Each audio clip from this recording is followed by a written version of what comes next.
வணக்கம். இது அக்ஷரம் அக்ஷயம். இன்றைக்கி நாம் வாணி விகாஸ் 3வது லெவலில் இருக்கக்கூடிய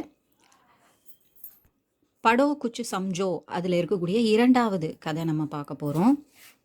அப்பாவும் மகனும் பேசிக்கிற மாதிரி இருக்குது. பாப்பா மே கியா பனு, அப்பா நான் என்ன ஆகிறது, ஜல்தி போலியேனா, சீக்கிரம் சொல்லுங்களேன். பாப்பா தியான் நஹி தே ரஹே தே, விஜய் சோட்னே வாலா நஹி தா. பாப்பா தியான் நஹி தே ரஹே தே, அப்பா கவனிக்கவே இல்லை. ஆனால் விஜய் சோட்னே வாலா நஹி தா, அவன் விடுறவனா இல்லை, விடுறதா இல்லை. பாப்பா பத்தாயியேனா கியா பனு, அப்பா சொல்லுங்களேன் என்ன ஆறது அப்படின்னு கேட்குறான். மம்மி சப் குச் தேக் ரஹி தி, அம்மா எல்லாம் பார்த்துட்டே இருந்தாங்க. உஸ்கே மன்மே பிரஷ்ன உட்னே லகா, அவங்க மனசில் தோணுச்சு, ஏதோ ஒரு கேள்வி எழுகிறதுன்னு சொல்லுவோம் இல்லையா. ஏ ஜவாப் கியூ நஹி தே ரஹே ஹே, இவங்க பதில் ஏன் சொல்லவே மாட்டேங்கிறாங்க அப்படின்னு தன்னுடைய ஹஸ்பண்டை, அதாவது அந்த பையனோட அப்பாவை பற்றி நினைக்கிறாங்க. தப் தக்கு விஜய்னே ஏக் பார் ஃபிர் சே பூச்சா, அதே நேரத்தில் தப் தக்குன்னா அவங்க அப்படி யோசிக்கிற அந்த நேரத்தில் விஜய் இன்னொரு முறை ஏக் பார் ஃபிர் சே அப்படின்னா மீண்டும் ஒரு முறை பூச்சா கேட்டான், வினவினான். பாப்பா அப்தோ பத்தாயே, அப்பா இப்போவாது சொல்லுங்களேன் அப்படின்னு கேட்குறான். பாப்பா கோ இஸ் பார் தியான் தேனா ஹி படா, அப்பாவுக்கு இந்த முறை, இஸ்பார்னா இம்முறை, தியான் தேனா ஹி படா, கவனிக்க வேண்டியதாகி போயிடுச்சு, அந்த கட்டாயத்திற்கு உள்ளானார். உன்ஹோனே அப்பனே லாட்லே பேட்டே கோ பாஸ் புலாக்கர் கஹா, தன்னுடைய லாட்லே பேட்டே அப்படின்னா செல்ல மகனை பக்கத்தில் அழைத்து சொல்கிறார். புலாக்கர்னா அழைத்து பக்கத்தில் கூப்பிட்டு சொல்கிறாரு.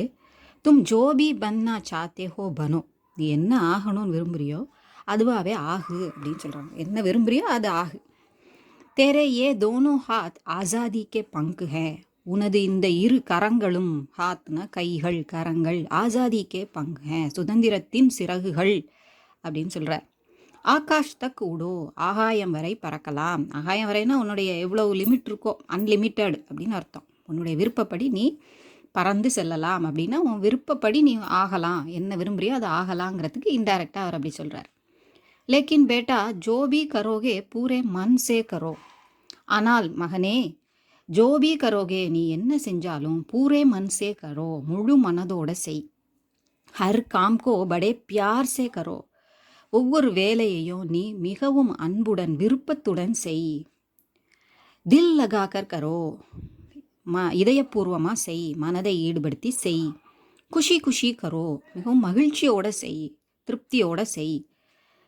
தும் விஜயி ஜரூர் பனோகே, நீ வெற்றி பெற்றவனாக கண்டிப்பாக ஆவ அப்படின்னு சொல்கிறார். விஜயி அப்படின்னா, விஜயினா வெற்றி, விஜயினா அந்த வெற்றியை அடைந்தவன் அப்படின்னு அர்த்தம். அந்த ஈங்கிறது அந்த மனிதனை குறிக்குது.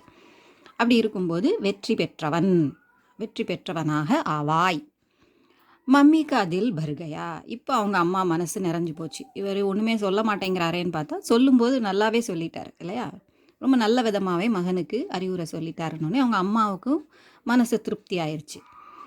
விஜய்க்கு அதில் படுனே லகா, அவன் மனசு அப்படியே சந்தோஷப்படுது அப்படின்னு சொல்கிறாங்க. படுனானா இந்த இடத்துல என்கரேஜ்மெண்ட் அவனுக்கு கிடைக்குது அப்படின்னு அர்த்தம் எடுத்துக்கலாம். அடுத்த பாடத்தை அடுத்த வீடியோவில் பார்க்கலாம். இது உங்களுக்கு உபயோகமாக இருந்திருக்கும்னு நினைக்கிறேன். பிடிச்சிருந்தா லைக் பண்ணுங்கள், ஷேர் பண்ணுங்கள், சப்ஸ்கிரைப் பண்ண எல்லாருக்கும் நன்றி. வணக்கம், தன்யவாத்.